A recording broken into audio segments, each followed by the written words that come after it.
সন্দেশখালীতে রেখা শর্মা জাতীয় মহিলা কমিশনের চেয়ারপারসন সহ 3 জনের প্রতিনিধি দল সন্দেশখালীর বিভিন্ন পঞ্চায়েত এলাকার একাধিক গ্রামে ঘুরে নির্যাতিতা মহিলাদের সঙ্গে কথা বলেন তারা। অভিযোগ নথিবদ্ধ প্রতিনিধি দলের পাশাপাশি উত্তর 24 পরগনা জেলাশাসক সহ বসিরহাট জেলার পুলিশ সুপারের সঙ্গেও সাক্ষাৎ। কমিশন সূত্রে খবর, এই সংক্রান্ত বিস্তারিত রিপোর্ট রাষ্ট্রপতির কাছে পাঠানো হবে। डर के आगे जीत है जो बोलते हैं, अगर वो डरेंगे नहीं तभी हम कुछ कर पाएंगे। एक बार वो बात कर ले और फिर बाकी काम हमारा है। पुलिस से भी मैं बात करूंगी, क्योंकि जब तक कल्प्रिट नहीं पकड़ा जाता ये लोग डरे रहेंगे। और अगर पुलिस उसको अरेस्ट करती है तो मुझे लगता है बहुत सारी महिलाएं आगे आएंगी और बात करेंगी।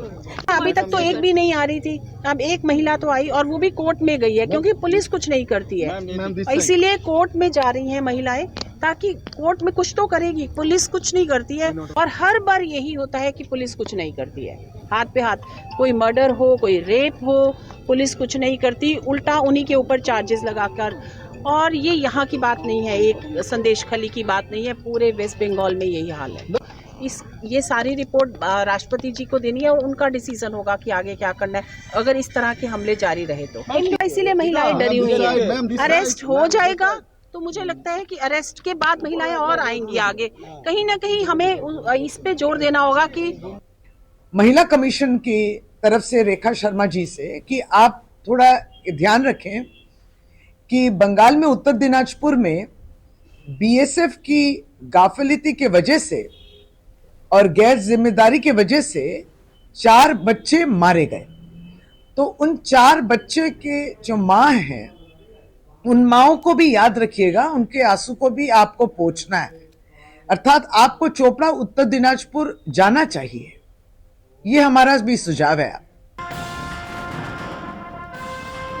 সন্দেশখালীতে জানলা দিয়ে শিশু ফেলে দেওয়ার অভিযোগ সাজানো ঘটনা। এমনই অভিযোগকারী বিজেপি কর্মী প্রতিবেশী। 144 ধারার মধ্যে কিভাবে জমায়েত? 9 মাসের শিশুর গায়ে আঘাতের চিহ্ন নেই কেন? প্রশ্ন প্রতিবেশীর। কোলে সন্তানকে নিয়েও রাজনীতি উঠছে প্রশ্ন। আমার মনে হয় না যে জানলার যে ডিফারেন্সটা ছিল না 3 থেকে 4 ইঞ্চি, আর একটা জানলার মধ্যে কতজন মানুষ দাঁড়াতে পারে? 2 থেকে 3 জন। তো 2 থেকে 3 জন একটা বাচ্চাকে যদি ধরতে যায় বা মাকেও ধরতে যায়, তো বাচ্চার মা সবসময় কী করে? আমরা মা তো সন্তানের সবসময় রক্ষা করার জন্য আমরা সবসময় পিছিয়ে যাই। অবশ্যই আমি যারা এসছে তাদের কাছে অবশ্যই যাব না যে আমার বাচ্চাটা এটা হোক, আগে আমার বাচ্চা সেভ হোক। তো মনে হয় না এটা হয়েছে। মানে কথাটা বলছে ওই বাচ্চার মা যে দাবিটা করছে না, এটা ভয়ঙ্কর কথা বলছে। তো অনেকটা ডিফারেন্স, কারণ তারা ভেতরে ঢুকতে পারে, জানলার বাইরে ছিল, তাহলে বাচ্চাটাকে কী করে ধরলো? বাচ্চার আবার যখন এটাও নিউজে দেখলাম যে বাচ্চার মা বলছে যে এই অ্যাঙ্গেলে ধরে ওইভাবে ছুঁড়েছে, কিন্তু ওগুলো বাঁ সাইডে, তো ও বাচ্চার যে দেওয়ালটা ছিল, বলছে দেওয়াল থেকে পড়ে যাচ্ছিল, আমার মানে স্বামী সেভ করে নিয়েছে। তাহলে বাচ্চাটা পড়লো কী করে, রাগা ধোবা হলো কী করে? যদিও হয়ে থাকে, পুলিশ প্রশাসন আছে, ওরা তদন্ত করে। এটা পুরো সাজানো কিছুটা, মানে মানুষ জিততে গেলে না, মিথ্যে না হলে কেস হয় না, মিথ্যে না হলে জেতা যায় না, এরকমও কিছু আছে। এগুলো বাচ্চা নিয়ে রাজনীতি করাটা মনে হয় আমার ক্ষেত্রে, মানে আমিও তো মা, একটা মায়েদের উচিত না বাচ্চা নিয়ে, একটা ছোট শিশুকে নিয়ে এতটা রাজনীতি করে এত বাড়াবাড়ি করার কিছু হয় না। চোপড়ায় 4 শিশু মৃত্যুর ঘটনায় তোলপাড় রাজ্য রাজনীতি, কাঠগড়ায় বিএসএফ। এই আবহে মঙ্গলবার চোপড়া যেতে পারেন রাজ্যপাল। আজ দুপুরেই কলকাতায় ফিরছেন সিবি আনন্দ বোস। এরপর সোমবার রাতে দার্জিলিং মেলে কিষানগঞ্জ স্টেশনের উদ্দেশ্যে রওনা দেবেন রাজ্যপাল। কাল সকালে কিষানগঞ্জ পৌঁছবেন তিনি। স্টেশনে নেমে সড়ক পথে চোপড়া যেতে পারেন রাজ্যপাল, এমনটাই জল্পনা রাজভবনের অন্দরে।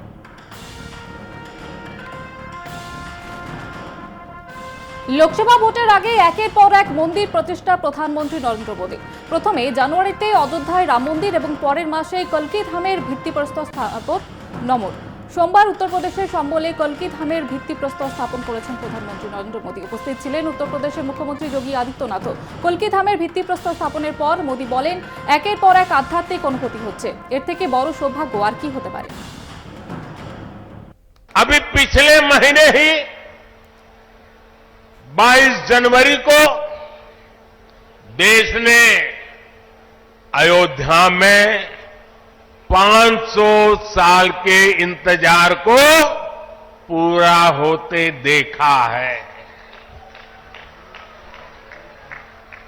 राम लला के विराजमान होने का वो अलौकिक अनुभव, वो दिव्य अनुभूति अब भी हमें भावुक कर जाती है।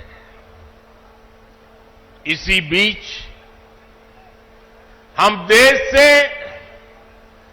सैकड़ों किलोमीटर दूर अरब की धरती पर अबू धाबी में पहले विराट मंदिर के लोकार्पण के साक्षी भी बने हैं।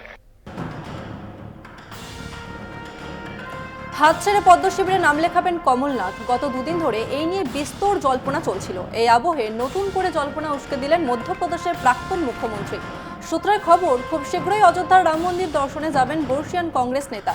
সোমবার অথবা মঙ্গলবার সপরিবারে রাম মন্দিরে যেতে পারেন কমলনাথ। রাজনৈতিক মহলের ধারণা, রাম মন্দির সফরের মাঝেই বিজেপির সঙ্গে সখ্যতা আরও বাড়তে পারে কমলনাথের।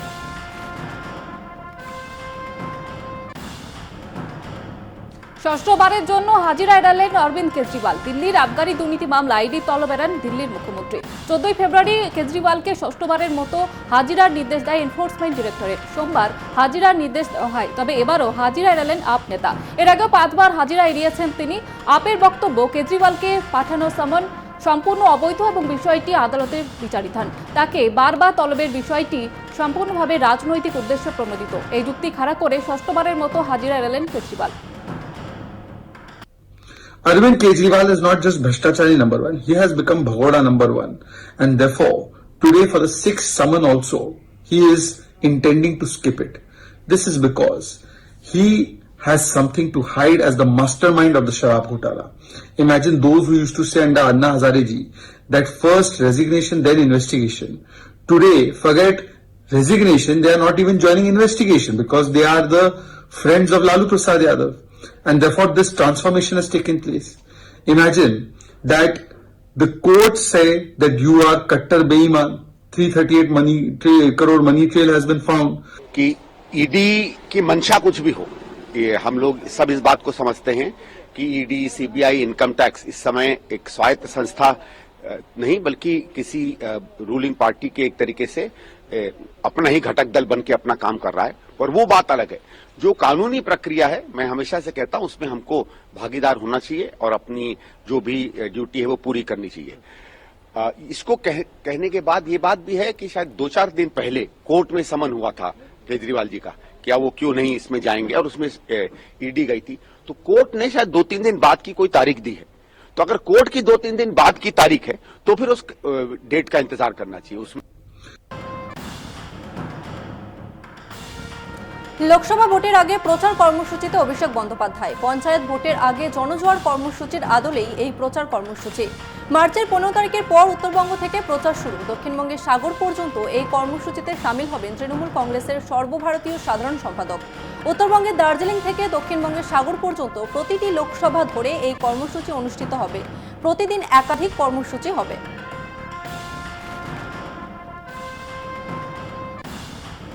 সংসদীয় কমিটির নোটিশে সুপ্রিম স্থগিতাদেশ। আপাতত রাজ্য পুলিশের কর্তাদের হাজিরা দিতে হচ্ছে না, নির্দেশ সুপ্রিম কোর্টের। বসিরহাট টাকিতে বিজেপির রাজ্য সভাপতি সুকান্ত মজুমদারের ওপর হামলার ঘটনায় ডিজি বসিরহাটের এসপি অতিরিক্ত পুলিশ সুপারকে তলব করে লোকসভার স্বাধিকার রক্ষা কমিটি। তলবের বিরুদ্ধে সোমবারই সুপ্রিম কোর্টে আবেদন জানায় রাজ্য। সেই আবেদনে সাড়া দেয় শীর্ষ আদালত। শুনানি শেষে সংসদীয় কমিটির নোটিশে স্থগিতাদেশ দেয় সুপ্রিম কোর্ট।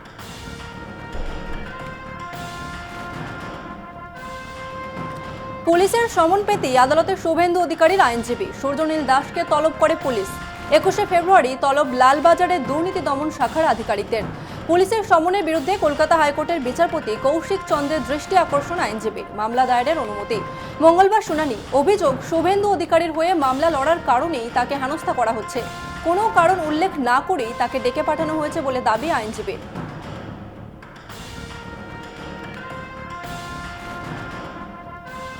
লোকসভা নির্বাচন সামনে আসতেই শুরু দলবদলের পালা। সীমান্তবর্তী শহর জয়গায় বিজেপি ছেড়ে তৃণমূলে যোগদান জয়গা স্টাফ ওয়েলফেয়ার অ্যাসোসিয়েশনের সদস্যদের। প্রায় 25 জন সদস্য তৃণমূলে যোগদান করে। তৃণমূল শ্রমিক সংগঠনের কালচিনি ব্লক সভাপতি পেমা লামা, জয়গা 2 নম্বর গ্রাম পঞ্চায়েতের উপপ্রধান পূর্বা লামা তাদের হাতে দলীয় পতাকা তুলে দেন।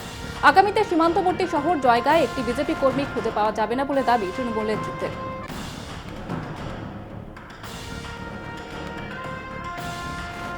প্রায় ২.৫ বছরের অপেক্ষার পর খুশির জোয়ার বইছে ১০০ দিনের কাজ করা শ্রমিকদের মধ্যে। সম্প্রতি ১০০ দিনের বকেয়া মেটানোর কথা ঘোষণা করেছে রাজ্য সরকার।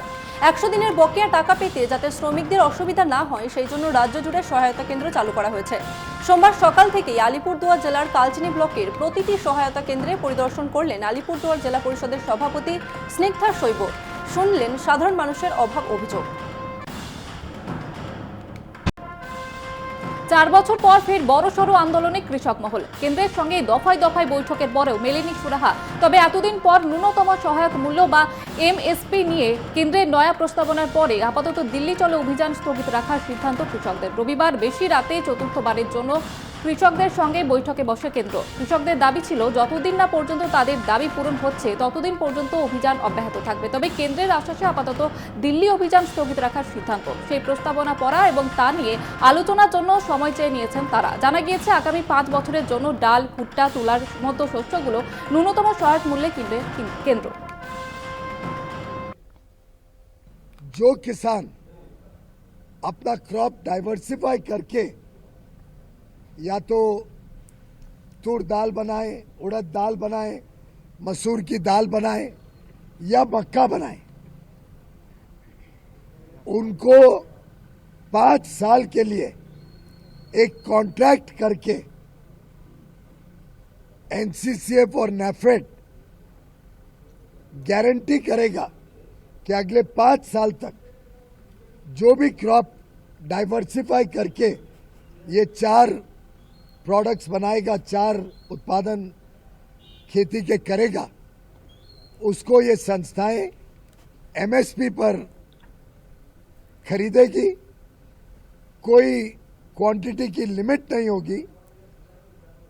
एक पोर्टल बनाया जाएगा। कर्ज मुक्ति के ऊपर और C2+ 50% जो डॉक्टर स्वामीनाथन जी का फार्मूला उनके ऊपर, और जो हमने लिखा था गन्ना C2+ 100% उनके ऊपर, और बहुत सारी अन्य मांगों के ऊपर अभी वार्ता करके निष्कर्ष निकालना बाकी है। और जो MSP के ऊपर जो मंत्री महोदय ने आपको बोल के भी प्रस्ताव दिया है, तो ये प्रस्ताव ला रहे हैं। ये एक बात ये आई है, तो उसके ऊपर हम लोग अपने फॉर्मों में विचार विमर्श करेंगे और जो माहिर हैं उससे भी राय लेंगे कि जो प्रपोजल आई है वो देश हित में, किसान मजदूर के हित में, खेती सेक्टर में हित में क्या सही है क्या गलत है, उसके ऊपर निर्णय बाद में करेंगे। या तो कल सुबह होगा या शाम को या परसों सुबह सब बातें हो जाएंगी। और जो मंत्री महोदय ने भी कहा भी जो मांगे रह रही हैं उनके ऊपर सरकार भी जाकर विचार चर्चा करेगी।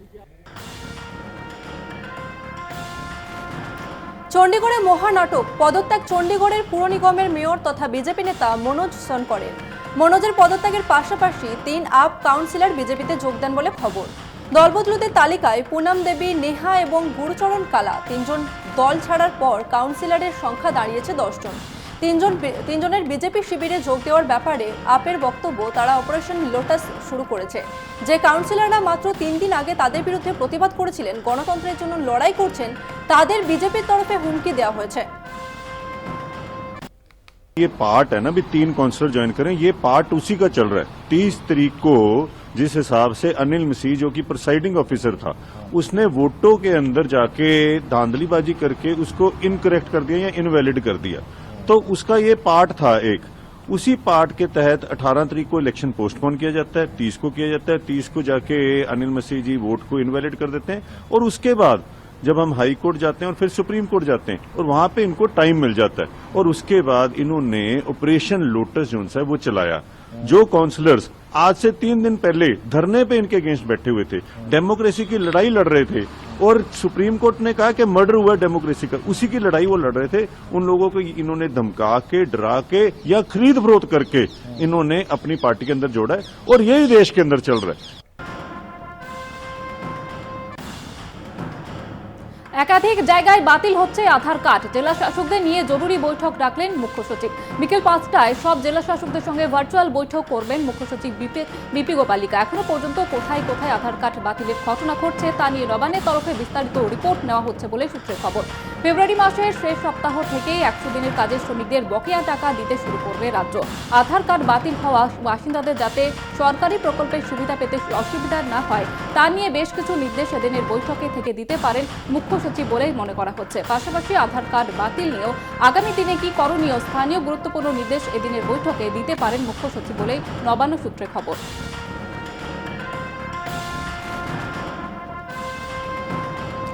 লোকসভা নির্বাচনের নির্ঘণ্ট প্রকাশ হয়নি, তার আগেই রাজ্যের জনমুখী বাজেট তুলে ধরে 2024 লোকসভা নির্বাচনের প্রচার শুরু মহিলা তৃণমূল কর্মীদের। পশ্চিম মেদিনীপুরের দাসপুর খাটবাড়ি এলাকায় প্রচার শুরু করেছেন এলাকার মহিলা তৃণমূল কর্মীরা। লক্ষ্মীর ভাণ্ডার প্রকল্পের হাড়ি হাতে ধরে বাড়ি বাড়ি পৌঁছাচ্ছেন মহিলা তৃণমূলের কর্মীরা। রাজ্য বাজেটের প্রতিলিপি নিয়ে তুলে দেওয়া হচ্ছে এলাকার ভোটারদের হাতে। পাশাপাশি লক্ষ্মীর ভাণ্ডারের 500 টাকা থেকে বাড়ি 1000 বা 1200 টাকা করা, জব কার্ডের বকেয়া টাকা প্রদান, রাজ্য নিজস্ব 50 দিনের কাজ কর্মশ্রী চালু প্রসঙ্গগুলিকেও তুলে ধরা হচ্ছে ভোটারদের। এলাকায় প্রচার শুরু করেছেন মহিলা তৃণমূল কর্মীরা। কেন্দ্রে যেই প্রার্থী হোক না কেন ওনাকে জিতানোর জন্য আমরা প্রস্তুত। এই লড়াইয়ে আমরা আছি, থাকবো মেয়েরা, কারণ মেয়েদিকে সব থেকে সহযোগিতা করেছে, মেয়েদের সব দিক দিয়ে আমাদের মমতা বন্দ্যোপাধ্যায়। তিনি একজন মহিলার মুখ্যমন্ত্রী, আর মেয়েদের কথা সবসময় চিন্তা ভাবনা করে সমস্ত জনমুখী প্রকল্প তৈরি করেছেন। লোকসভা নির্বাচনের আগে ফের বোমা উদ্ধারে চাঞ্চল্য। মুর্শিদাবাদের রানীনগরে ডেপুটি পাড়া থেকে বোমা উদ্ধার। বাঁশবাগান থেকে বালতি ভর্তি বোমা উদ্ধার করে পুলিশ। 5টি সকেট বোমা এবং একটি শিশি বোমা উদ্ধার করা হয়েছে বলে পুলিশ সূত্রে খবর। ভোটের আগে এই পরিমাণে বোমা কারা মজুত রাখছে তদন্ত নেমেছে পুলিশ। বোমা উদ্ধারে আতঙ্কিত গ্রামবাসী।